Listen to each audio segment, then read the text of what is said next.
আজকের ক্লাসে আমরা রবীন্দ্রনাথ ঠাকুরের রাজা ও রানী নাটকে উপকাহিনীর গুরুত্ব সম্পর্কে আলোচনা করব। নাট্য সাহিত্যে মূল কাহিনীর পাশাপাশি উপকাহিনী গুরুত্বপূর্ণ স্থান দখল করে নেয়। সাধারণত নাটকে এক বা একাধিক উপকাহিনী থাকতে পারে। উপকাহিনীকে মূল কাহিনীর সঙ্গে প্রাসঙ্গিকভাবে বর্তমান থাকতে হবে।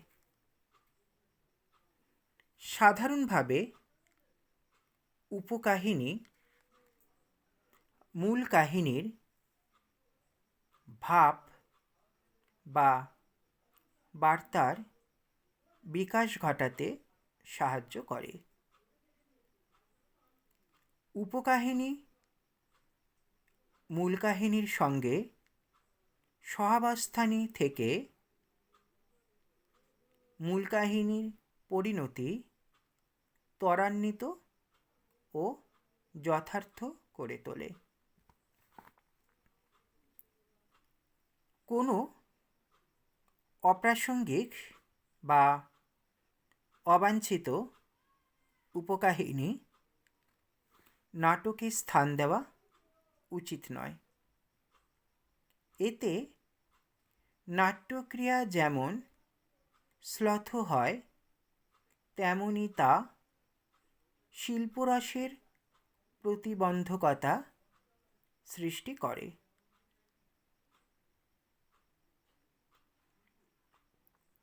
মূল কাহিনীতে কেন্দ্রীয় চরিত্ররা স্থান পায়। নাট্যকারের উদ্দেশ্য হওয়া উচিত কেন্দ্রীয় চরিত্রের বিবর্তন যথার্থভাবে সম্পন্ন করার জন্য উপকাহিনীতে উপযুক্ত চরিত্র ও ঘটনার সন্নিবেশ করা। শুধু তাই নয়, মূল কাহিনীর কেন্দ্রীয় চরিত্ররাই যেন বিবর্তনের মধ্য দিয়ে তাদের ভাব ও বার্তা নিয়ে দর্শক চিত্তে বিশিষ্ট স্থান অর্জন করে।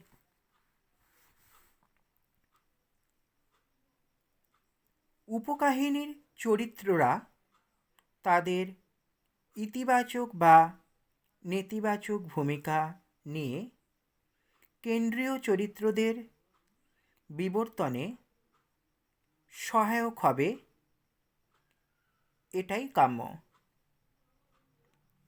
নাট্যকারের অভিপ্রায় মূল কাহিনীর সঙ্গে সামঞ্জস্য রেখে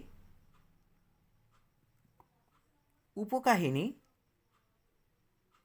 সার্থকভাবে প্রকাশ করা। রবীন্দ্রনাথ রাজা ও রানী নাটক 1889 খ্রিস্টাব্দে প্রকাশ করেন।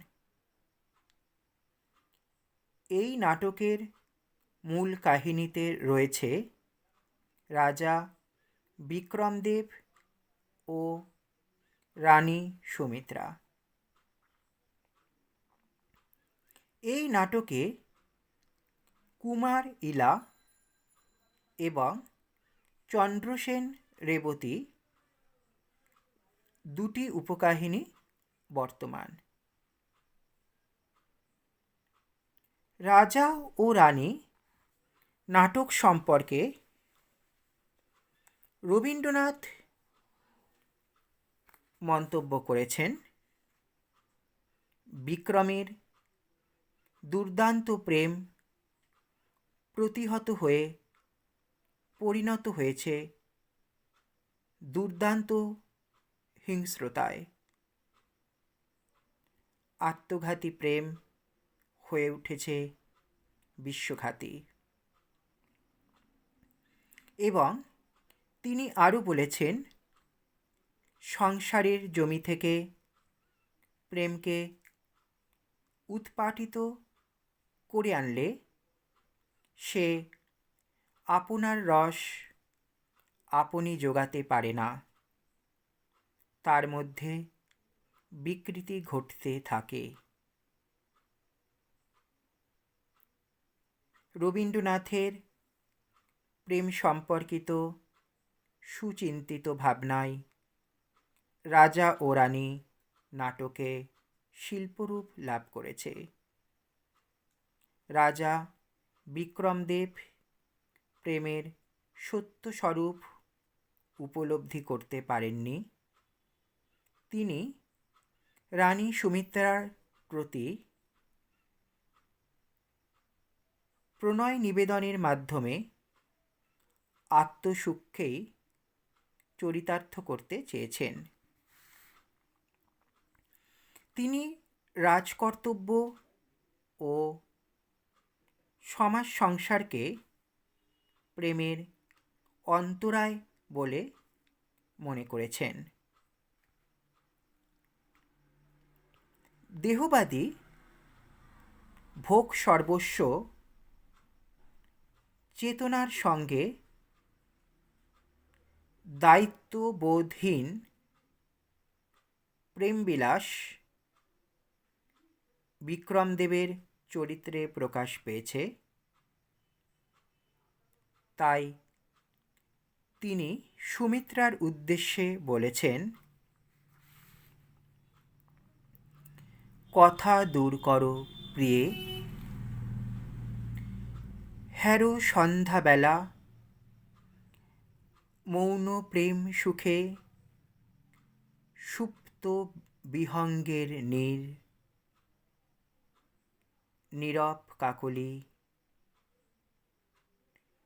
তবে মোরা কেন দোহে কথার উপরে কথা করি বরিশন, অধরে অধরে বসি প্রহরীর মতো, চপল কথার দ্বার রাখুক রুধিয়া।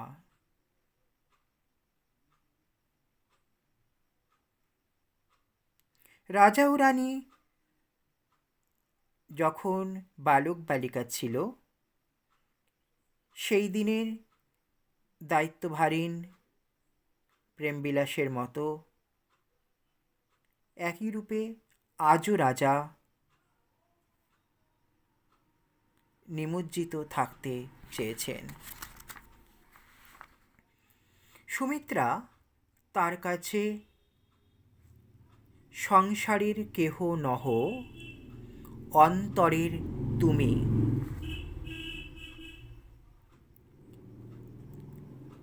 রাজার রাজকর্তব্য অবহেলার সুযোগে রানী সুমিত্রার আত্মীয়রা জালুন্ধর রাজ্যে প্রজাপীড়নের কারণ হয়ে উঠেছে। প্রেমের সত্য স্বরূপ রাজা উপলব্ধি করতে অপারগ হওয়ায় সুমিত্রা ব্যথিত। কারণ সুমিত্রা হতে চেয়েছে অন্তরে প্রেয়সী তব, বাহিরে মহিষী। রাজার প্রেমের সত্য স্বরূপ উদ্ঘাটন ও রাজকর্তব্যের জাগরণ ঘটাতে রানী সুমিত্রা রাজ্যত্যাগের সিদ্ধান্ত নেন। তার এই সিদ্ধান্তের পিছনে প্রজাদের সুরক্ষিত করার প্রশ্নটিও জড়িত ছিল। তাই কাশ্মীরে গিয়ে কুমারীর সহায়তায় প্রজাপীড়ন বন্ধ করতে বদ্ধপরিকর হন। কিন্তু রানীর গৃহত্যাগের প্রকৃত কারণ অনুধাবন করতে না পারায় রাজার অপমানিত পৌরুষ ক্ষাত্রতেজে জ্বলে ওঠে। ব্যর্থ প্রেমের ক্ষোভজনিত মত্ততায় তিনি প্রতিহিংসাপরায়ণ হয়ে ওঠেন। এক অন্ধ প্রবৃত্তি থেকে আরেক অন্ধ প্রবৃত্তির মধ্যে তিনি নিজেকে বন্দি করে ফেললেন। প্রেমের মহাবরণ ভেঙে প্রেমের সত্য স্বরূপের মধ্যে মুক্তির সুযোগ তার হল না। রাজার অন্ধ আসক্তির থেকে বেরিয়ে আসার সুযোগ করে দিয়ে এই নাটকে কুমারিলা ও চন্দ্রসেন রেবতী উপকাহিনী দুটি গুরুত্বপূর্ণ ভূমিকা নিয়েছে।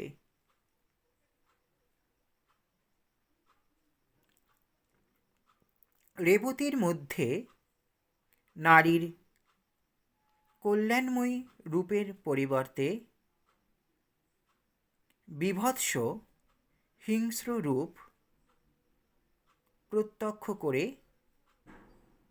রাজা আপন হিংস্র মনোভাব সম্পর্কে সচেতন হন। যদিও রেবতীর হিংস্র মনোভাবের মূলে রয়েছে আপন স্বার্থ, অপরদিকে রাজা বিক্রমদেবের হিংস্র মনোভাবের পিছনে রয়েছে প্রেমিকের হৃদয় বেদনা। ঠিক একই সময়ে কুমার ইলার একনিষ্ঠ প্রণয় রাজার কাছে উন্মোচিত হলে রাজা সম্বিত ফিরে পেলেন। কুমার ইলার একনিষ্ঠ প্রণয় থেকে পাঠ নিলেন প্রেমের গভীরতম সত্যকে। তিনি খুঁজে পেলেন অন্তরের সত্যস্বরূপ। অন্ধ আসক্তি থেকে মুক্তি পাওয়ার পর রাজার জীবন সুখকর হয়নি ঠিকই, কিন্তু বিক্রমদেবের চেতনার জাগরণে দুটি উপকাহিনী সহায়ক হয়ে গুরুত্বপূর্ণ ভূমিকা নিয়েছে। আজকের আমাদের ক্লাস এই পর্যন্তই। ধন্যবাদ।